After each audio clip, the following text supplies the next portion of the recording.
ನಮಸ್ಕಾರ ಗುರು. Welcome to Purshi YouTube channel. ಯಾರು ಇನ್ನು ನಮ್ಮ ಚಾನಲ್ ನ ಸಬ್ಸ್ಕ್ರೈಬ್ ಆಗಿಲ್ಲ, ಬೇಗ ಬೇಗ ಸಬ್ಸ್ಕ್ರೈಬ್ ಮಾಡ್ಕೊಳ್ಳಿ, ಬೆಲ್ ಐಕಾನ್ ನ ಡನ್ ಅಂತ ಹೊಡೀರಿ. ಬನ್ನಿ ಇವತ್ತಿನ ವಿಷಯ ಮಾತಾಡ್ತಾ ಹೋಗೋಣ. ನಿನ್ನೆ ನಡೆದಂತ CSK ವರ್ಸಸ್ ಪಂಜಾಬ್ ಮ್ಯಾಚ್ ನ ರಿವ್ಯೂ ಮಾಡೋಣ.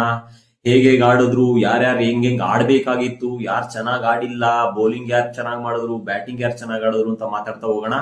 ಮೊದಲನೇದಾಗಿ CSK ಬ್ಯಾಟಿಂಗ್ ಬಗ್ಗೆ ಮಾತಾಡೋಣ. ಸಂಜು ಸ್ಯಾಮ್ಸಂಗ್ RR ಅಲ್ಲಿ ಇದ್ದಾಗ ಸ್ಟಾರ್ಟಿಂಗ್ ಟೂರ್ನಿಮೆಂಟ್ ಅಲ್ಲೇ ತುಂಬಾ ಚೆನ್ನಾಗಿ ಆಡೋರು, ಒಳ್ಳೊಳ್ಳೆ ಸ್ಕೋರ್ ನ ಮಾಡೋರು. ಬಟ್ ಬ್ಯಾಡ್ ಲಕ್ ಅನ್ಸುತ್ತೆ, CSK ಬಂದ್ಮೇಲೆ ಫಸ್ಟ್ 2 ಮ್ಯಾಚ್ ಅಲ್ಲೂ ಅವರು ಕಮ್ಮಿ ರನ್ಗೆ ಬೇಗ ಬೇಗ ಔಟ್ ಆಗ್ತಾ ಇದ್ದಾರೆ, ಜಾಸ್ತಿ ಹೊತ್ತು ನಿಂತು ಆಡ್ತಾ ಇಲ್ಲ. ಬಟ್ ಆದ್ರೆ ಅವ್ರಿಗೆ ವರ್ಲ್ಡ್ ಕಪ್ ತುಂಬಾ ಒಳ್ಳೆ ವರ್ಲ್ಡ್ ಕಪ್ ಆಗಿತ್ತು. ಬಟ್ ಆ ಫಾರ್ಮ್ ನ ಇಲ್ಲಿ ಕಂಟಿನ್ಯೂ ಮಾಡಕ್ ಆಗ್ತಾ ಇಲ್ಲ. ಕಾದ್ ನೋಡೋಣ ಮುಂದೆ ಅವರು ಚೆನ್ನಾಗ್ ಆಡ್ಬೋದಾ ಇಲ್ವಾ ಅಂತ ಕಾದ್ ನೋಡೋಣ. ನಾಯಕ ಋತುರಾಜ್ ಗಾಯಕ್ವಾಡ್ ಇವರು ಓಪನರ್ ಆಗಿ ಬರ್ತಾ ಇದ್ದಾರೆ. ನನ್ನ ಅನಿಸಿಕೆ ಏನಪ್ಪಾ ಅಂತಂದ್ರೆ, ಋತುರಾಜ್ ಗಾಯಕ್ವಾಡ್ ಒಳ್ಳೆ ಬ್ಯಾಟ್ಸ್ಮನ್, ಅವರು ಇನ್ನಿಂಗ್ಸ್ ಬಿಲ್ಡ್ ಮಾಡೋದ್ರಲ್ಲಿ ತುಂಬಾ ಚೆನ್ನಾಗಿ ಮಾಡ್ತಾರೆ. ಸೊ ಹಾಗಾಗಿ ಅವರು ಓಪನರ್ ಆಗಿ ಆಡೋದಕ್ಕಿಂತ 1 ಡೌನ್ ಅಲ್ಲಿ ಆಡ್ಬೇಕು. ಆಯುಷ್ ಮಾತ್ರ ಓಪನ್ ಮಾಡಿಸಿದ್ರೆ ಅವ್ರಿಗೆ ಯಾವುದೇ ಫಿಯರ್ ಇಲ್ದಂಗೆ ರನ್ಸ್ ಗಳನ್ನ ಮಾಡ್ತಾ ಹೋಗ್ತಾರೆ. ಅದೇ ಏನಾದ್ರೂ ಆಯುಷ್ ಮಾತ್ರ 1 ಡೌನ್ ಅಲ್ಲಿ ಆಡಿದ್ರೆ ಫಸ್ಟ್ ವಿಕೆಟ್ ಏನಾರ ಬೇಗ ಬಿದ್ರೆ ಅವ್ರ ಮೇಲೆ ಪ್ರೆಷರ್ ಬೀಳುತ್ತೆ. ಸೊ ಹಾಗಾಗಿ ಪ್ರೆಷರ್ ನ ಹ್ಯಾಂಡಲ್ ಮಾಡೋದಕ್ಕೋಸ್ಕರ ಋತುರಾಜ್ ಗಾಯಕ್ವಾಡ್ ಫಸ್ಟ್ ಡೌನ್ ಆಡ್ಬೇಕು, ಓಪನರ್ ಆಗಿ ಆಯುಷ್ ಮಾತ್ರ ಆಡ್ಬೇಕು. ಯಾಕಂದ್ರೆ ಋತುರಾಜ್ ಗಾಯಕ್ವಾಡ್ ಒಂದ್ ಎಂಡಲ್ಲಿ ನಿಂತು ಇನ್ನಿಂಗ್ಸ್ ಬಿಲ್ಡ್ ಮಾಡೋದಕ್ಕೆ ಹೆಲ್ಪ್ ಮಾಡಬಹುದು. ಸೊ ಹಾಗಾಗಿ ಋತುರಾಜ್ ಗಾಯಕ್ವಾಡ್ 1 ಡೌನು ಅಂದ್ರೆ 3ನೇ ಕ್ರಮಾಂಕದಲ್ಲಿ ಬ್ಯಾಟಿಂಗ್ ಆಡಿದ್ರೆ ಒಳ್ಳೇದು ಅಂತ ನನ್ನ ಅಭಿಪ್ರಾಯ.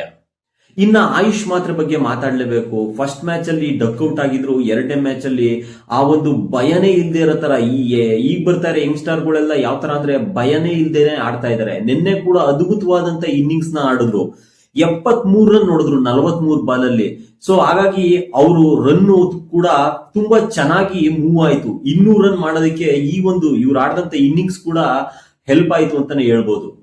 ಬಟ್ ಆದ್ರೆ ಡಿಸಪಾಯಿಂಟ್ ಮಾಡಿದ್ವು ಅಂತಂದ್ರೆ ಋತುರಾಜ್ ಗಾಯಕ್ವಾಡ್ ಅವರು ಬಾಲ್ ಟು ಬಾಲ್ ರನ್ ಆಡ್ತಾ ಇದ್ರು. T20 ಬಾಲ್ ಟು ಬಾಲ್ ಆಡಿದ್ರೆ ಸ್ಕೋರ್ ನ ಮೂವ್ ಮಾಡಕ್ ಆಗಲ್ಲ ಅನ್ನೋದು ಅವ್ರ ತಲೆಯಲ್ಲಿ ಇಟ್ಕೊಂಡು ಆಡ್ಬೇಕಾಗುತ್ತೆ. ಯಾಕಂದ್ರೆ T20 ಅಂತ ಅಂದ ತಕ್ಷಣ ಡಮಾಲ್ ಡಿಮಿಲ್ ಒಡಿ ಬಡಿ ಆಟ ಆಗಿರೋದ್ರಿಂದ ಸೊ ಋತುರಾಜ್ ಗಾಯಕ್ವಾಡ್ ಅವ್ರ ಗೇಮ್ ನ ಸ್ವಲ್ಪ ಇನ್ನೂ ಅಪ್ಗ್ರೇಡ್ ಮಾಡ್ಕೋಬೇಕು ಅಂತ ನನ್ಗನ್ನಿಸ್ತಾ ಇದೆ.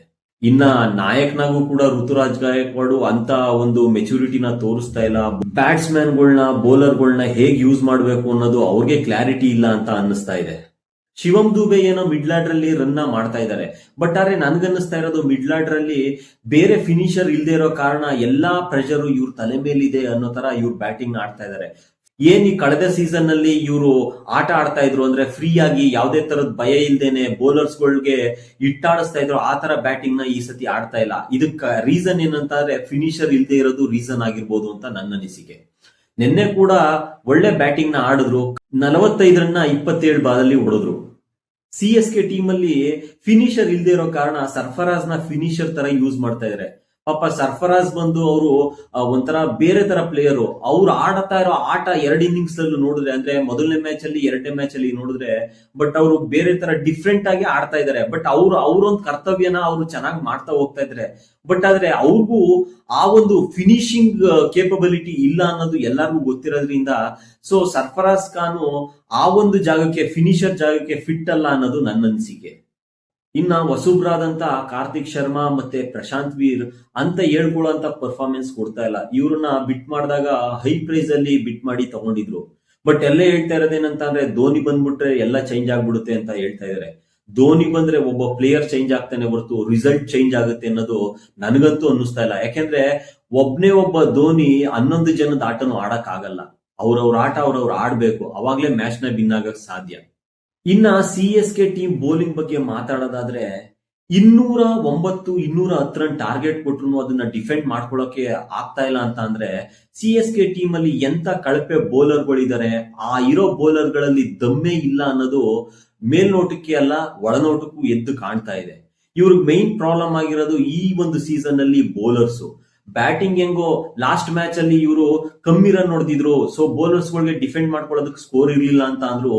ಈ ಮ್ಯಾಚ್ ಅಲ್ಲಿ 210 ರನ್ ಹೊಡೆದ್ರು, ಆ ರನ್ ಡಿಫೆಂಡ್ ಮಾಡ್ಕೊಳಕ್ ಸಾಧ್ಯನೇ ಆಗ್ಲಿಲ್ಲ ಇವ್ರ ಕೈಲಿ. ಅಂತ ಕಳಮಟ್ಟದ ಕಳಪೆ ಬೌಲಿಂಗ್ ನ ಮಾಡ್ತಾ ಇದ್ದಾರೆ CSK ಟೀಮ್ ಅಂತ ಹೇಳ್ಬೋದು.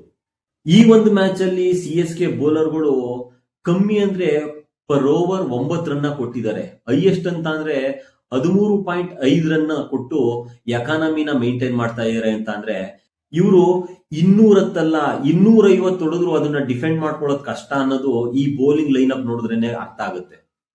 ಇನ್ನ ಪಂಜಾಬ್ ಟೀಮ್ ಅಲ್ಲಿ ನೋಡೋದಾದ್ರೆ ಪಂಜಾಬ್ ಬೌಲರ್ಸ್ ಕೂಡ ಯಾರಿಗೂ ಕಮ್ಮಿ ಇಲ್ಲ ಅನ್ನೋ ತರ ಬೌಲಿಂಗ್ ನ ಮಾಡಿದ್ದಾರೆ. ಅವರು ಕೂಡ 209 ರನ್ನ ಹೊಡೆಸ್ಕೊಂಡಿದ್ದಾರೆ. ಹರ್ಷದೀಪ್ ಆಗ್ಲಿ, ಮಾರ್ಕೋ ಯಾನ್ಸನ್ ಆಗ್ಲಿ, ಬ್ರೆತ್ಲೆಟ್ ಆಗ್ಲಿ, ಅವರು ಕೂಡ ಓವರ್ಗೆ 10 ರನ್ಗಿಂತ ಜಾಸ್ತಿ ಕೊಟ್ಟಿದ್ದಾರೆ. ಅದರಲ್ಲಿ ವೈಶಾಖ್ ವಿಜಯ್ ಕುಮಾರ್, ಚಾಹಲ್ ಇಬ್ರು ವಿಕೆಟ್ ತಗೊಂಡು ಇನ್ನೂ ಜಾಸ್ತಿ ಹೋಗೋ ರನ್ನ ಕಡಿವಾಣ ಹಾಕಿದ್ದಾರೆ ಅಂತ ಹೇಳ್ಬಹುದು. ಚಾಹಲ್ಲು, ಮಾರ್ಕೋ ಯಾನ್ಸನ್ ಒಂದೊಂದು ವಿಕೆಟ್ ತಗೊಂಡ್ರೆ ನಮ್ಮ ಕನ್ನಡಿಗ ವೈಶಾಖ್ ವಿಜಯ್ ಕುಮಾರ್ 2 ವಿಕೆಟ್ ನ ಪಡ್ಕೊಂತಾರೆ. ಎಲ್ಲ ಬೌಲರ್ಗಳು ಒಂದೆಂಡಲ್ಲಿ ಹೊಡೆಸ್ಕೊತಾ ಇದ್ರೆ ನಮ್ಮ ಚದುರಂಗಿ ಚಾಹಲ್ ಬಂದು ಕಂಜೂಸ್ ತರ ರನ್ನೇ ಕೊಡದೇನೆ ಬೌಲಿಂಗ್ ನ ಮಾಡಿದ್ದಾರೆ. ಇದಕ್ಕೆ ಹೇಳೋದು ಏನಕ್ಕೆ ಇವ್ರಿಗೆ ಚದುರಂಗಿ ಚಾಹಲ್ ಅಂತ ಹೆಸರು ಗೊತ್ತು ಅಂತ ಅಂದ್ರೆ ಅವರು ತಲೆ ಓಡಿಸಿ ಬೌಲಿಂಗ್ ನ ಮಾಡ್ತಾರೆ. ಇವ್ರ ಬಾಲ್ ನ ಎಂತ ಪ್ಲೇಯರ್ಗಳು ಕೂಡ ಪಿಕ್ ಮಾಡೋದಕ್ಕೆ ಕಷ್ಟ ಪಡ್ತಾರೆ ಅಂತ ಒಂದು ಬೌಲಿಂಗ್ ನ ಮಾಡ್ತಾರೆ ಚದುರಂಗಿ ಚಾಹಲ್. ಇನ್ನ 210 ರನ್ನ ಚೇಸ್ ಮಾಡಕ್ ಬಂದಂತ ಪಂಜಾಬು ಸರಾ ಪಟಾಕಿ ತರ ಬಂದ ಹೊಡೆದ ಹೋದ ಅನ್ನೋ ತರ ಪ್ರಿಯಾಂಶ್ ಆರ್ಯ 11 ಬಾಲ್ ಅಲ್ಲಿ 39 ರನ್ನ ಹೊಡಿತಾರೆ. ಇದಾದ್ಮೇಲೆ ಕನೋಲಿ ಮತ್ತೆ ಪ್ರಭ್ಸಿಮ್ರನ್ ಜವಾಬ್ದಾರಿಯಾಗಿ ಜೊತೆ ಆಟನ ಆಡ್ತಾರೆ. ಯಾವುದೇ ಹಂತದಲ್ಲೂ ರನ್ನ ಗಳಿಸೋದ್ರಲ್ಲಿ ಹಿಂದೆ ಬೀಳಲ್ಲ ಈ 2 ಬ್ಯಾಟ್ಸ್ಮನ್ಗಳು.